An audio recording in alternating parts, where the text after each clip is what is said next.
This is the new Porsche Taycan, and it is one of the best electric cars that you can buy in the market today.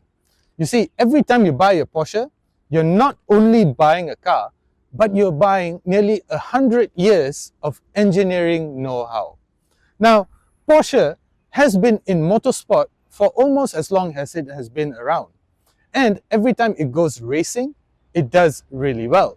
You can find a Porsche in nearly every segment of motorsports series, particularly the World Endurance Championship, from which you get hybrid and electric technology that has been trickled down into the Taycan. So, the Taycan has a little bit of technology from motorsports. Now, on the other side of the spectrum lies the Porsche 911. That too has multiple years, decades and decades of motorsport heritage. And I am about to go on a really long trip to go and drive one of the best 911s that you can buy today.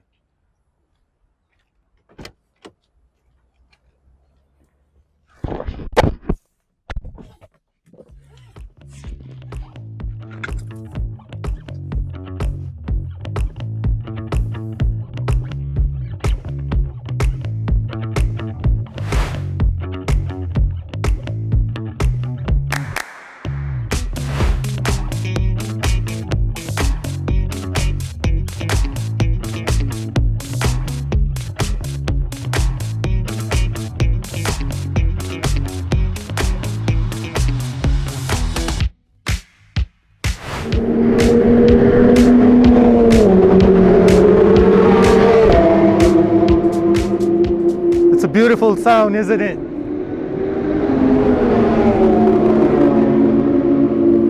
So I've traveled about 17 to 18 hours to be here in Valencia, Spain, particularly the circuit Ricardo Tormo, a MotoGP and former Formula One circuit, to drive a very special car.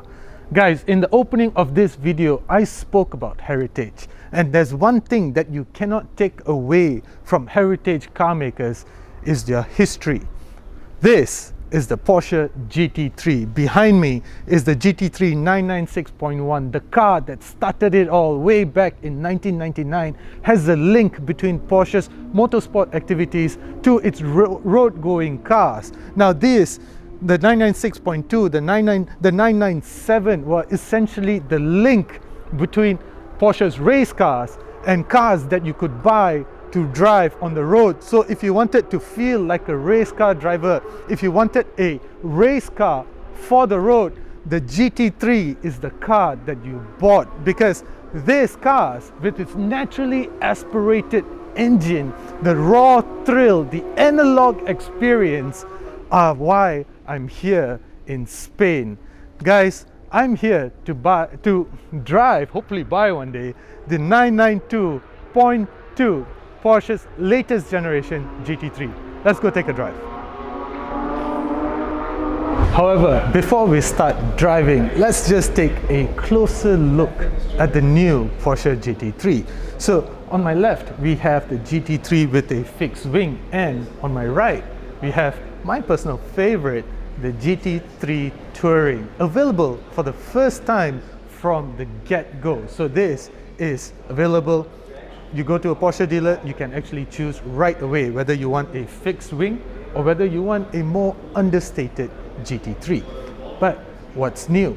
So with the new GT3, you get a more aerodynamic enhancements. So stuff like this air duct over here is designed to actually push air into the front bodywork. This is designed to cool the front radiator as well as cool the brakes, and then that air exits through the front luggage compartment, and this works to reduce overall lift at the front axle of the car, basically sticking the car down to the road.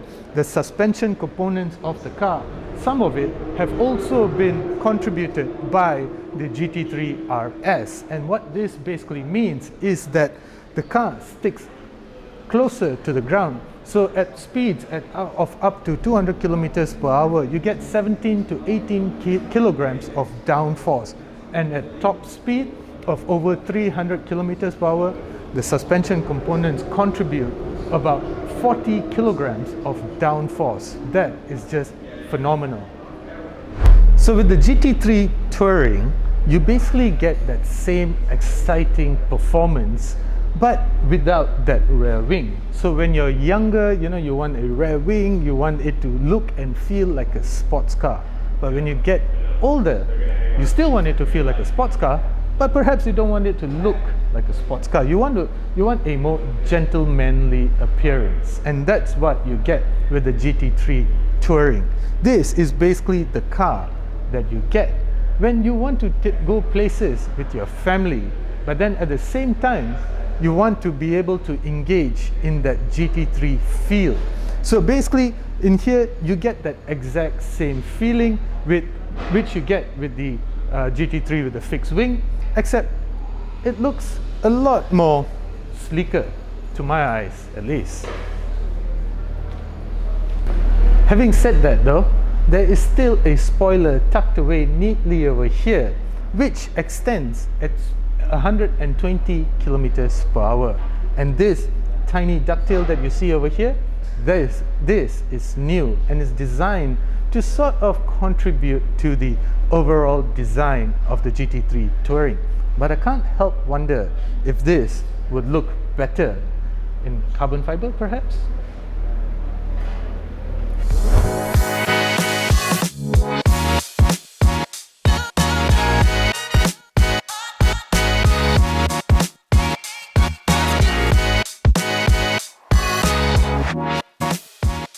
So alright guys, so we are starting our driving experience for the new GT3 on track, and we are starting off with the fixed wing version, and later on the touring version will take it off to on the road, which is, according to Porsche, the natural habitats of such cars. So the fixed wing version, as far as the interior is concerned, is almost roughly just about the same. Now it depends on which package that you opt for. If you go for the Weissach package, which is what I'm sitting in, you get a lot of special features. A lot of carbon fiber everything. There's carbon fiber roll cage over here, which is extremely light yet stiff, and it's basically, as what I've said earlier, this package allows you to fully customize your GT3. Now, as far as the new GT3 is concerned, the interior updates, are mostly limited to the digital screens up ahead of me. Now, Porsche has been saying that one of the key criticisms that it received was the criticism about the centrally mounted RPM dial. Now, they wanted, the purists always wanted the analog meter panel. This is obviously a digital meter panel. It has been for a while, but I kind of understand where Porsche is coming from. It's still very traditional in the sense that the RPM dial is still located in the center, and it's flanked by all your other information such as your speed, your battery capacity, and all of your other information such as tire pressure monitoring system and such. But the cool thing about the new GT3 is that you get to customize the centrally mounted RPM dial. Now, in traditional race cars, the RPM dial, the red line was always right at the top. Now though, in newer cars, the red line is on the right hand side of the dial. However, because it's digital, you get to customize it just by turning this key over here, and you get to customize it for a more traditional readout. Just taking a photo. So anyway guys, I'm really excited to finally be able to drive the new GT3. This is a car that I lust over, and in my books, I don't even want a GT3 RS. I just want a GT3. It's just amazing. So this, for me, is a dream come true. And I'm gonna shut up for a while and just immerse myself in this driving experience.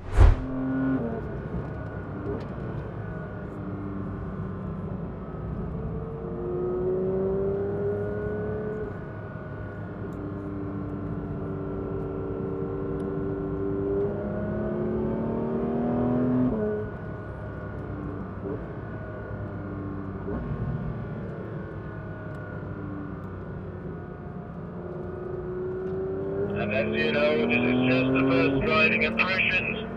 So now we always stay close together in the group. Later we can go out one by one. Then you can moderate while driving dynamically.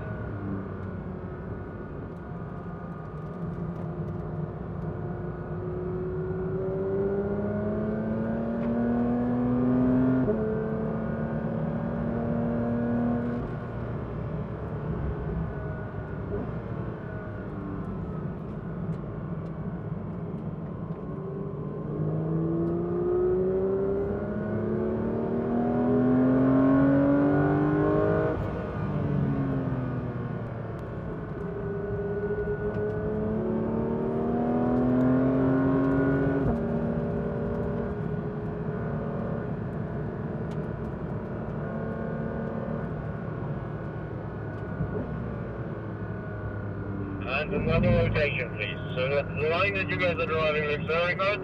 Just keep it exactly like that.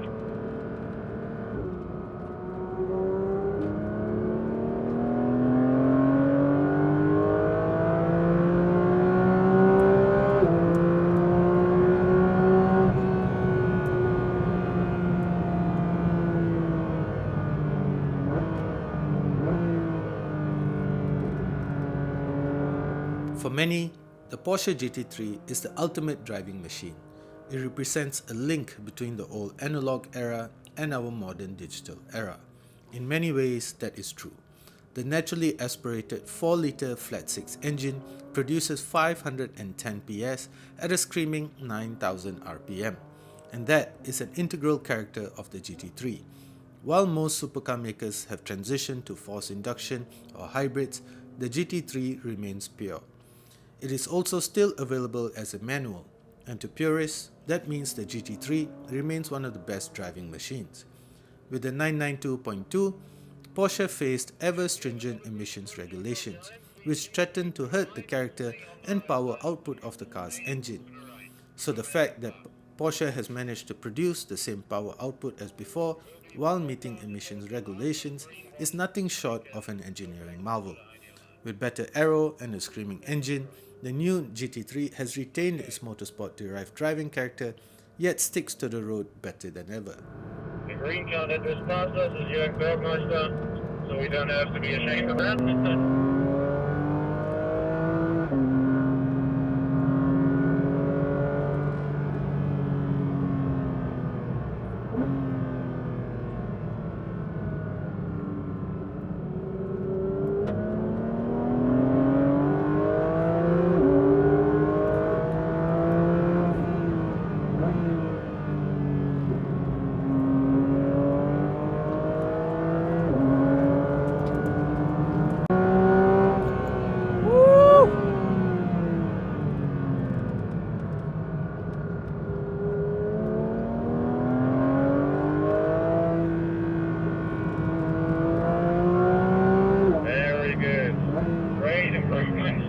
Great speed.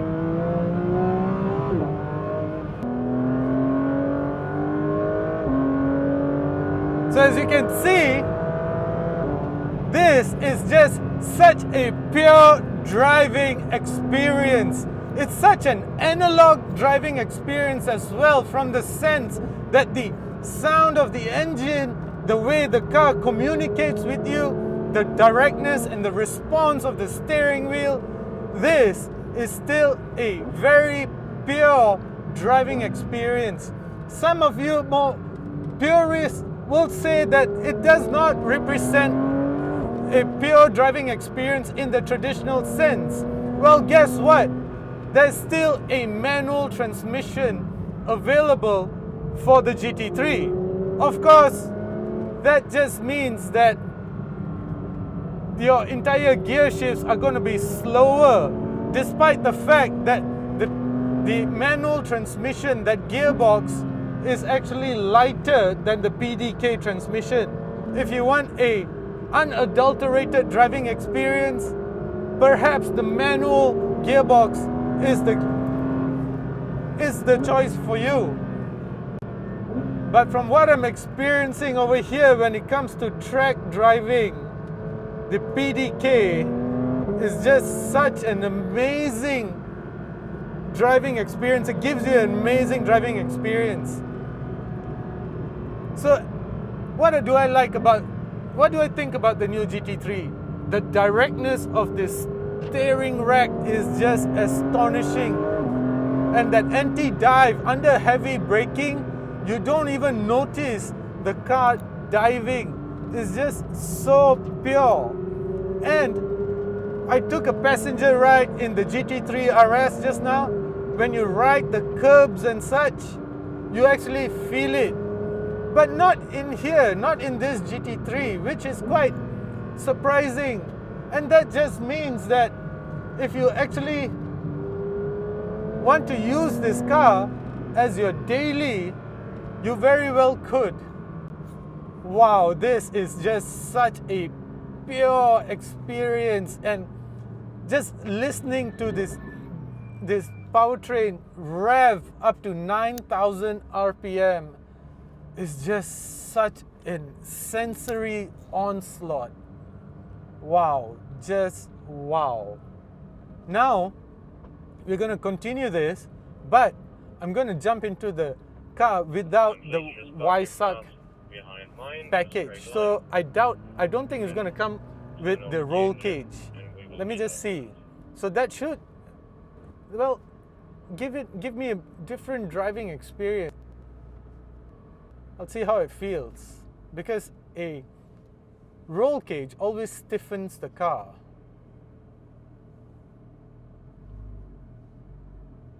Let's go see. For the first time ever, the GT3 is now available with the YSUC package. This was previously only available for the GT3 RS and not the GT3. With a nearly unlimited options list, the YSUC package allows owners to specify how they want their Porsche to look and feel like, with the only limitation being the depth of their pockets. The white GT3 you saw earlier came with the YSUC package, and that included a roll cage made of carbon fiber and a lot more. But the red GT3 you see here does not come with it. This is the base car without the options, and even then it is still something quite magnificent. So in the car without the YSUC package now, as you can see, there's no roll cage at the back. And track mode, of course.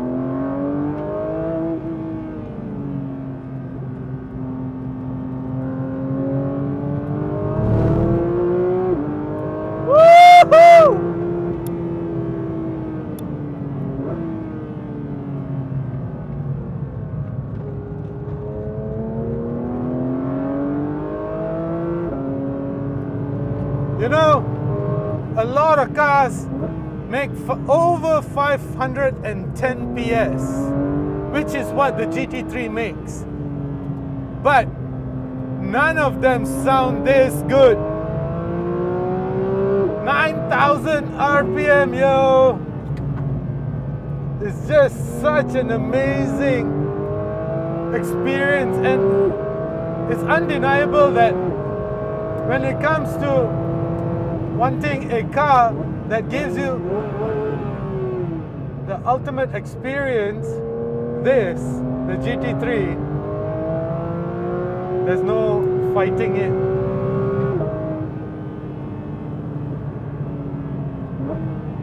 Whoa! Amount of downforce there is. You can make this car do things that other cars simply cannot match.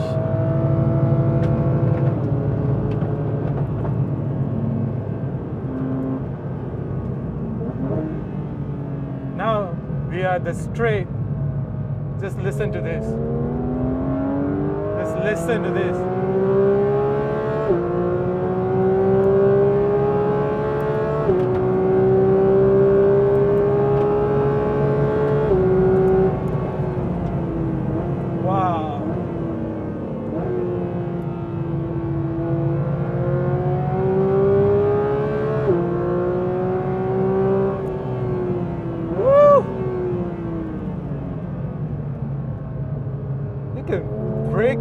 corner, and this car does not threaten to break grip. It's just fantastic how it does that.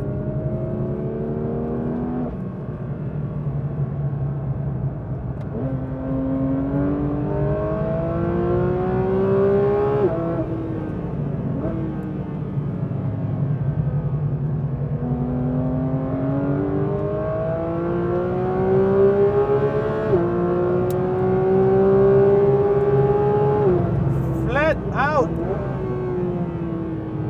into a corner.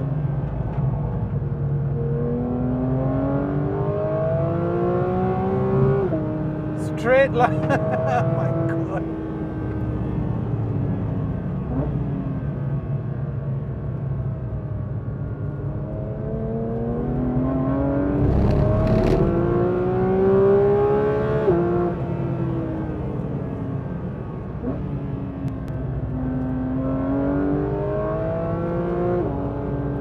So anyway, when it comes to driving experience, there's no beating the GT3. Of course, there's the GT3 RS. Of course, there's the GT2 RS. But those are very, very different machines. The GT3, well, this is a car that you can buy for your day-to-day use. You want a race car to drive to the office. And yet at the same time you want to have fun, you do want to do track days.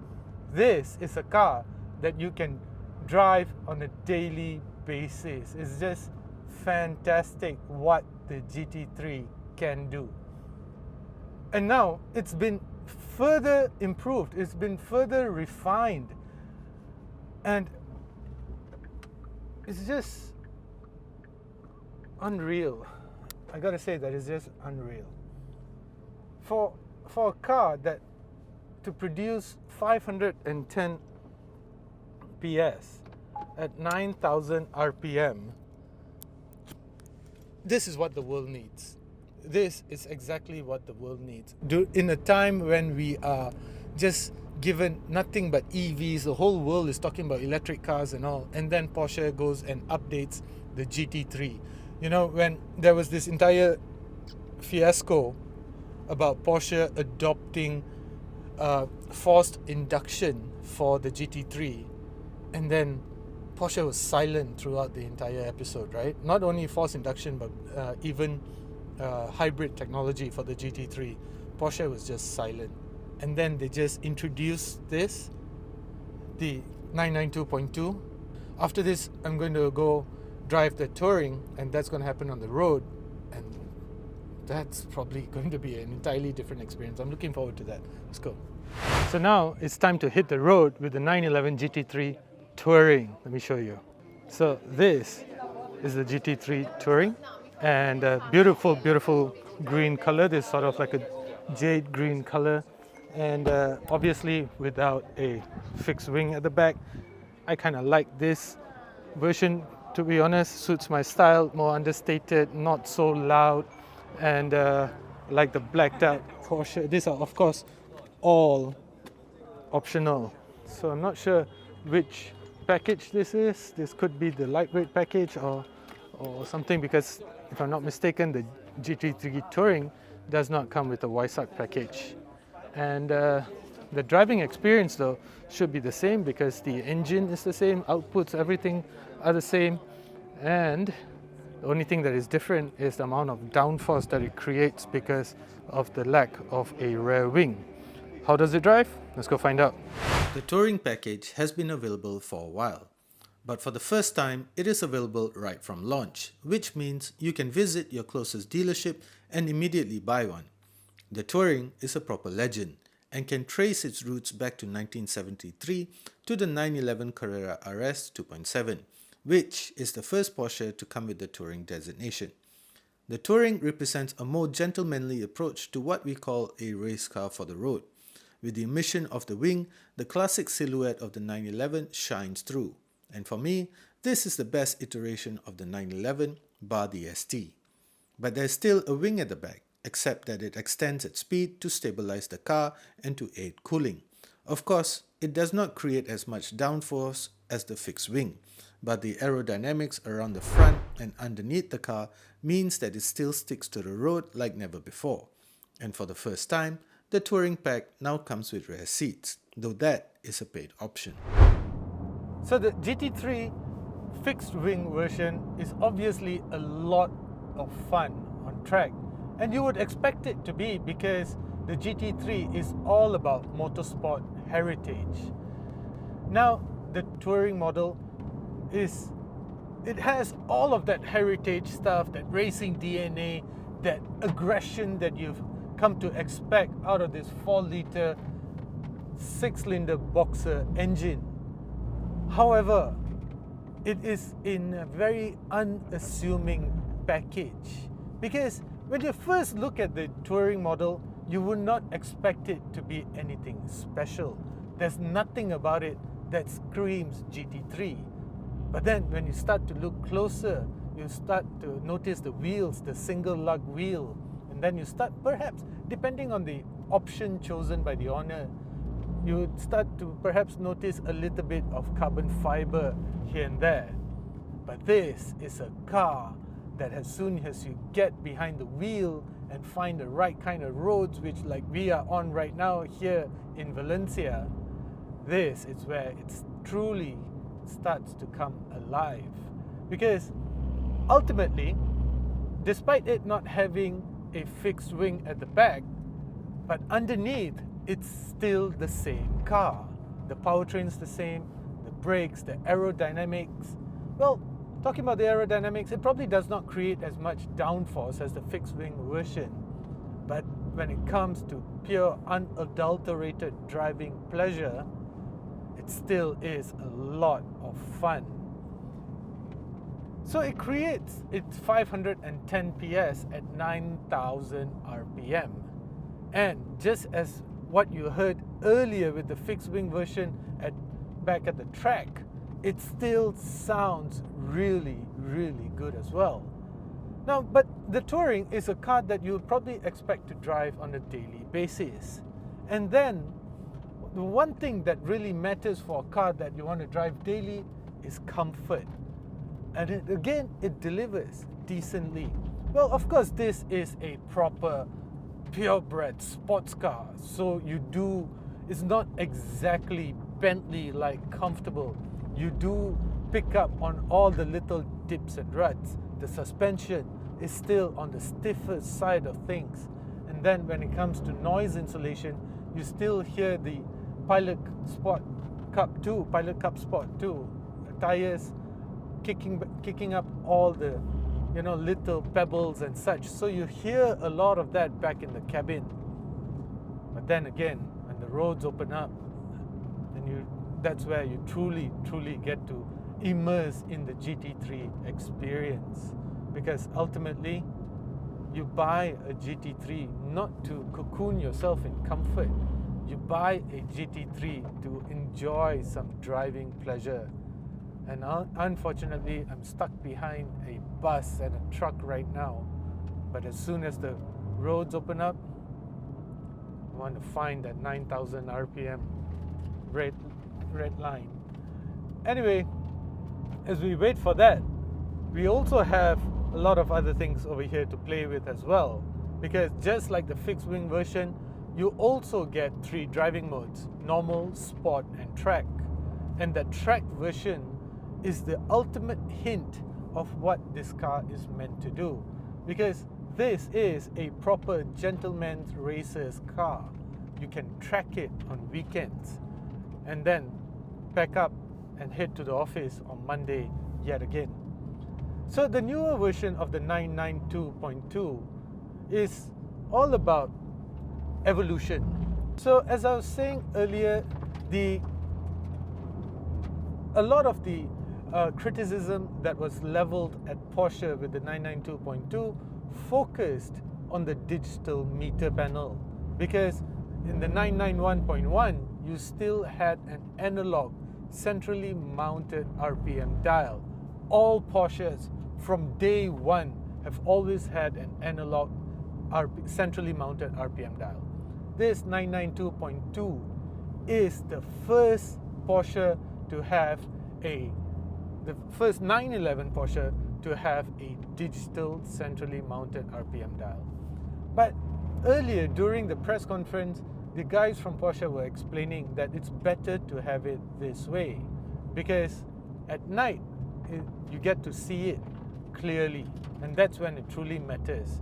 And as I was explaining early on in this video, with this digital RPM meter, you can sort of change the interface of it, because when you put it in track mode, the red line switches from the extreme right to just at the top of the dial, just as they were with traditional race cars as well. So one of the key factors that contributes to its touring-like usability and practicality is a system that lifts the front end. Now, Porsche didn't speak widely about this during the press conference earlier. So what I experienced just now was when we went through a very small Spanish town earlier, there are going to be multiple speed breakers along the way. So it just raised the front end automatically. So I'm guessing there's some radar or some camera, front-mounted camera, that contributes to this, which just makes it incredibly practical to live with on a day-to-day basis.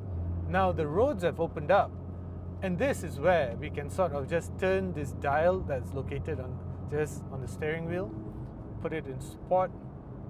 Who am I kidding? Let's put it in track. And now, just with this very slight twitch of your right foot, and the car just opens up.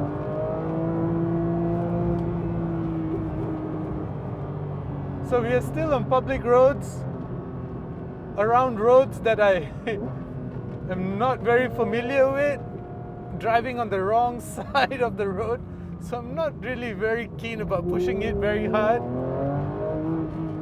But it's just such an amazing powertrain. This is a car that's obviously meant to be enjoyed on track, but if the roads allow it to, you can just immerse yourself in the entire GT3 experience. And this is where the suspension gets stiffer as well, because we are being thrown around right now. It's not GT3 RS kind of stiff. Now the dampers are not as stiff as the ones on the RS, and neither are the bushings. So in terms of comfort, I dare say that it's still at an acceptable level.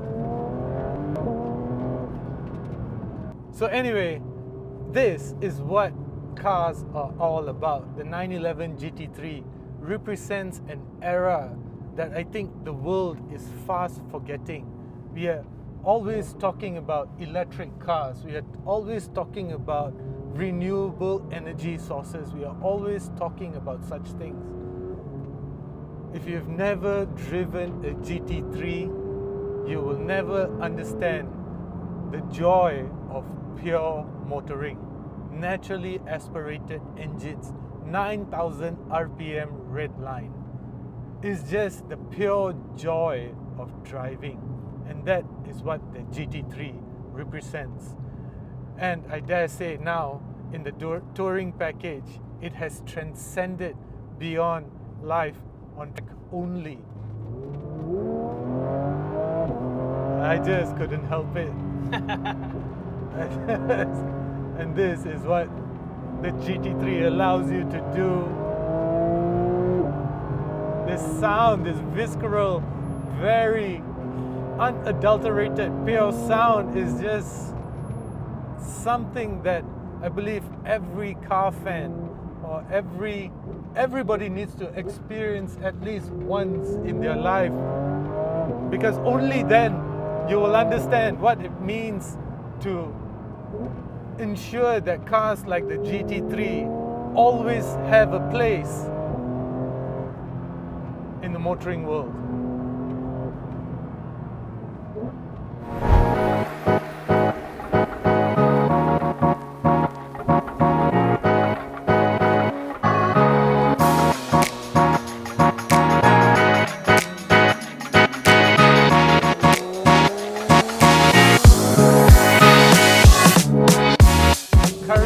driving the manual version, and it's just such a different experience.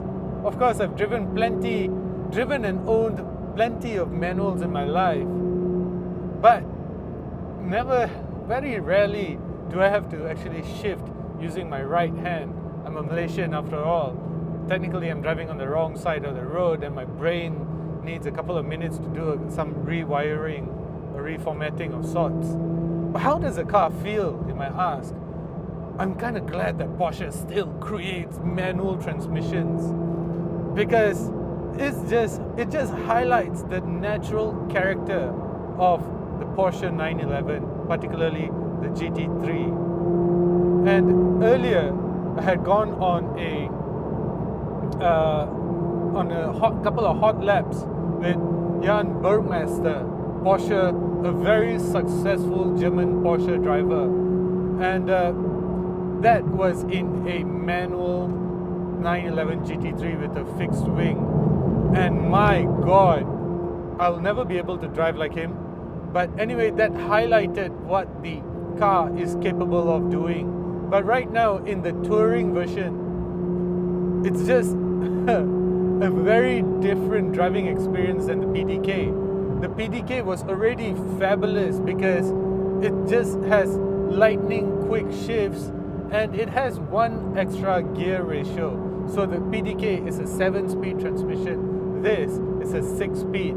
So if you drive it in normal mode, you will have to do the heel and toe, the throttle blips and all by yourself. But right now I'm in sport, and I can feel like a proper driving hero. Because if I do this, the car blip throttle by itself for me. And if I drop from 5th to 4th, it sounds amazing. I can do shit like this. Oh my God.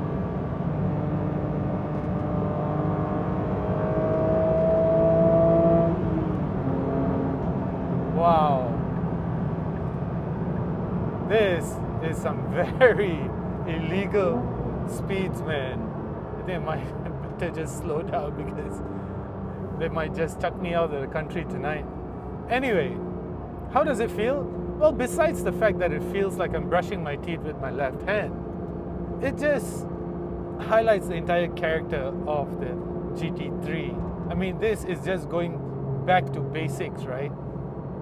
With manual transmission, sports cars and such.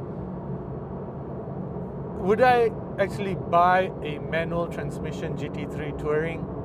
I think so, because if I just wanted to indulge in the entire driving experience, the ratios of this, the throw of the shifter is just so short, so precise, that it's just a very nice experience.